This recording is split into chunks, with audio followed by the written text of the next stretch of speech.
E3 is a place meant to announce and talk about the coolest new games. But devs at E3 have two passions: games and lying about them. There's the classic downgrades where a demo promises ultra ray tracing, 4K lighting, but then when the game comes out, it just looks like a shitty PS2 game. Or the teaser trailer with random cutscenes and a logo, but still everyone shits their pants. And then lastly, there's the straight up lying about features that will never be in the game. Ubisoft's like that one kid at school whose dad was an astronaut and a firefighter and a rock climber, but was never around. They show these games that have incredible graphics and trailers full of flashy features, but then you play the game, it looks like this. What the fuck? The most infamous being the reveal for Watch Dogs versus the actual game. Yeah, I mean, that blew up. So I think it's pretty fair to say that this Ubisoft Avatar game probably won't look that good. But if it's got the hot blue girl, it might look a little good. Despite The Witcher 3 being one of the most beloved games of all time, don't think it's free from this bullshit either. The worst being in the 2013 E3 demo where Roach kicked up a bunch of dust when it ran through dusty roads. But in the game, it just doesn't happen. Of course, I can't really comment on the graphical downgrades of this E3 because, you know, the games aren't out yet, you fucking absolute idiot. But I mean, if anything's gonna be downgraded, come on. It's Starfield. They're still using the same engine that made Skyrim, a 10-year-old game that looks like a crayon drawing my dog drew. But come on, that doesn't even matter, because in gaming, all you need is a good trailer. The unique selling point of a video game is that you, the player, gets to be the one that controls it, which poses a difficult question for marketers. How do you convey an interactive experience in a 2-minute video? Well, you could show some gameplay footage, but even still, I can watch pros play Super Smash Bros, but when I play it, it looks like a 5-year-old trying to walk for the first time. What about if you don't show the game at all and show a handcrafted cinematic of random dog shit? Ark 2 had a fantastic trailer that showed off the game using cinematics. Despite all the sweet dinosaurs, alien pillars, and spears, it fails to truly capture the Ark survival experience. Spending 3 real-life hours taming one dinosaur. Also, Vin Diesel wasn't in the game, what the fuck? The teaser trailer for Cyberpunk might be one of the best ever because not only did it have cool army men, but it also had a woman. Funnily enough, for some reason, this trailer was enough to set off one of the biggest hype trains in history. Cyberpunk's next trailer at E3 then showed off some of the most random shit that was mostly nowhere in the actual game. Clips of robots doing makeup, clips of robots in a taxi. It gives the feeling of a world full of endless possibilities where anything is possible. In reality, a pile of rocks has more life than this game does. They're still doing bug fixes 7 months later. All of these are great ways for tricking people into thinking a game is way more than what it really is. Halo Infinite and Battlefield 2042 both look absolutely incredible, but remember, these games have had some issues.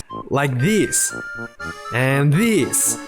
And this game's made by EA. They're super fun trailers, but also super edited and super scripted trailers, with lots of cool sound effects and nostalgia to make you feel like a kid again, except you're not. Evidence in the fact that they're releasing a standalone for Halo Infinite's multiplayer with most likely 1 billion microtransactions, because why would you ever make anything for free? While most companies use the teaser trailer for advertising, some game devs like to use it as their own personal art project, and I'd like that to stop. Dead Island had one where a girl fell out of a window in slow-mo, and another where a dude was jogging around zombies, but I couldn't hear him, he had AirPods in. But this doesn't say jack shit about the game. It does the same false advertising that all these other schmucks do. In Dead Island, there were no AirPods, and there were no reverse children falling out of fucking windows. The most ironic shit on the planet is with the Outer Worlds 2 and its shit post-artsy trailer, pointing out all the lies teaser trailers use. Which would be funny and cool if the Outer Worlds 1 didn't do the exact same thing in the marketing for the first game. It misled constantly about so many features and promised real RPG game mechanics. Then I went to actually play the game, and it was just a shitty Borderlands ripoff with black and white moral decisions that actually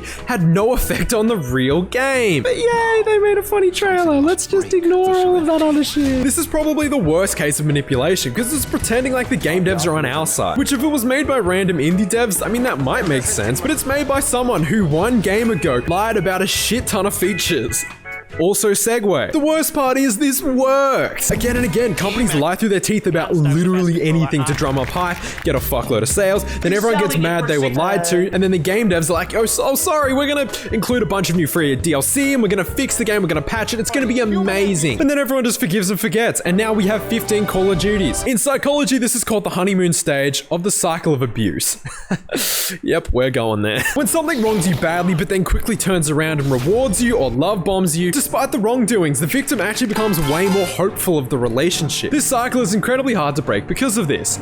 Now imagine doing it with millions of people. It seems game devs have studied this at a microscopic layer. Games like No Man's Sky, Fallout 76, Rainbow Six Siege, and so many others have done exactly this. They never really get punished for it either. Bethesda made refunds for Fallout 76 basically impossible after making the game basically unplayable for most people, and people still love it. Cyberpunk broke sales records and gamer scores everywhere after looking like a fucking PS2 game, and people still play Valorant after charging $100 for a pack of skins. So why wouldn't you do this? I'm kind of a big Bethesda fanboy. When growing up, you know, everyone has that one game that's like completely changed them and their views on what a game could be, and nothing will ever be like it no matter what. For me, that game was Skyrim. In saying that, I have been stung time and time again by that devious Todd Howard, and by now, everything that leaves Mr. 16 times a detail's mouth needs a little disclaimer saying that this is a senile old man who has no idea what he's talking about, and could be rambling about cereal for all we know. Because Fallout 4, in fact,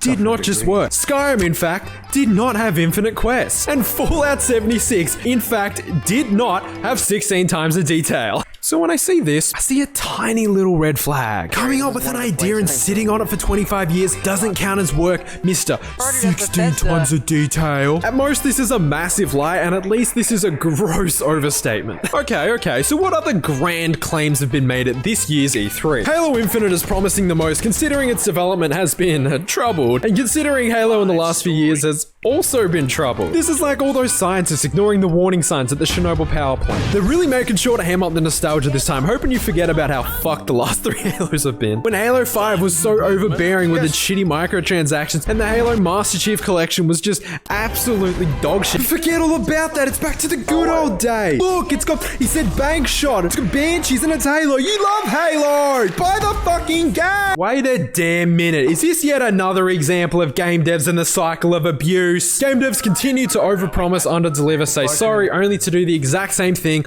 all over again. Because why walk the walk when talking the talk is much easier and secures a fuckload of pre-orders? The most annoying part is, I think this was one of the best E3s we've ever had. Elden Ring, Metroid Prime, Dread, Breath of the Wild 2, Riders Republic, Stalker 2, Twilight the Masquerade, Redfall, and Among Us on Xbox?